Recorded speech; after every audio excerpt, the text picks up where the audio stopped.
Welcome back to Shane and Stas Talk Real Estate. What's going on? How's everyone doing this afternoon? Hope everybody's doing good. I'm feeling good today. I am too. Today's a good day.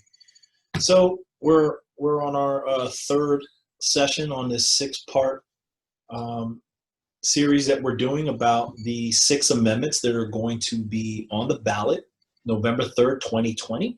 We've already done Amendment 1 and Amendment 2. For those that skipped those, we do have them down below if you want to check them out. Before we get into this, we're working again on Amendment 3.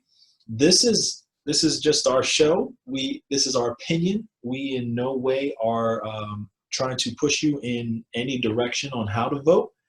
This is just an educational piece. We wanted to make sure that people knew what was on the ballot, that it wasn't just candidates for presidency. So here we go. Shane's going to dive into it. Yeah, thanks, Stas. This is just something we were discussing today, and that we both really didn't think about what all these 6 amendments were, and we thought, hey, this would be a great thing to do for us in our little 6-part series on these amendments. Yeah. So Amendment 3, this is a big one. Amendment would open up Florida's closed primary elections for state legislators, governor, cabinet officials, and the attorney general. Under the current rules, only voters registered with a party can vote to decide who will represent them in the general election. Now, that is in their own party.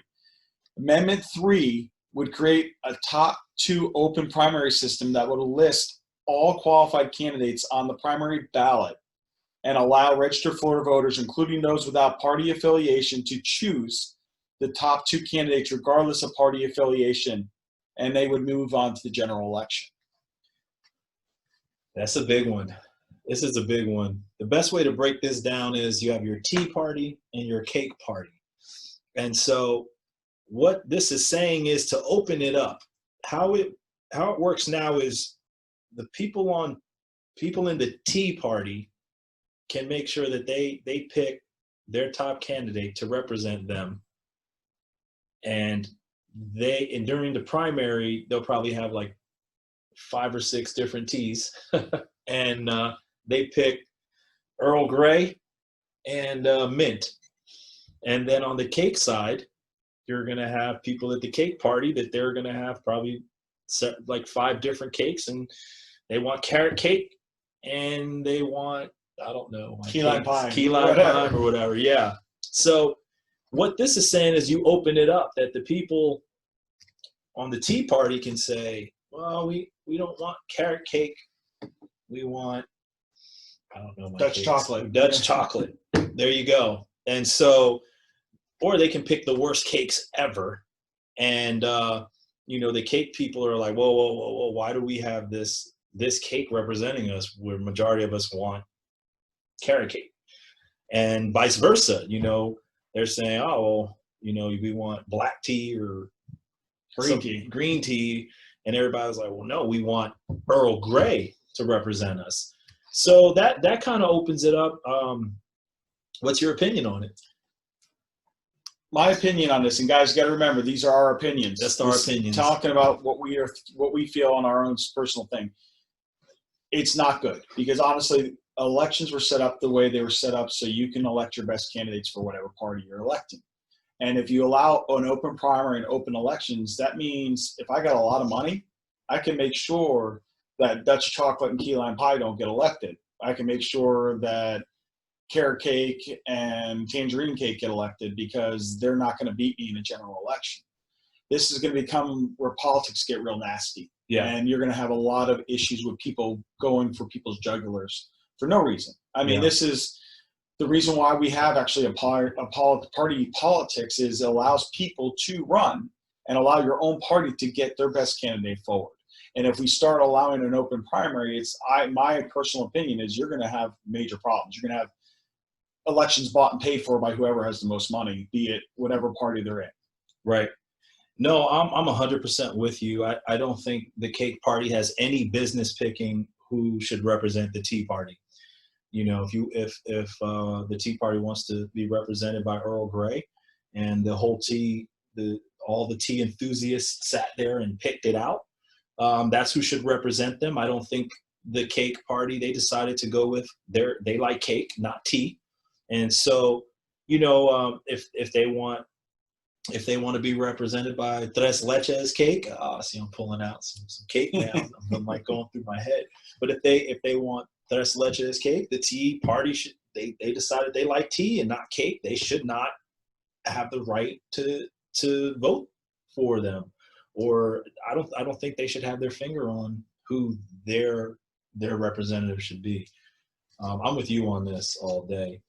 I don't think it's good at all. No, I just think, honestly, you want to have your vote count. And to me, if I wanted to vote for tiramisu and I'm not going to even say your cake because I can't pronounce it, if I wanted to be able to vote for that person, I want to be able to have that ability. And if you don't get that ability because you don't get to vote within your own party because something happened and changed, I just think at the end of the day, this takes away our base of government and allowing a party government, which we are at, to allow people to be able to vote for whoever they feel within their own party.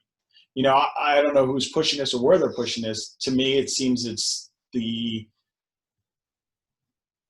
coffee party that's pushing this, because if you have the tea and the cake party, you always have the coffee party in the middle. Right.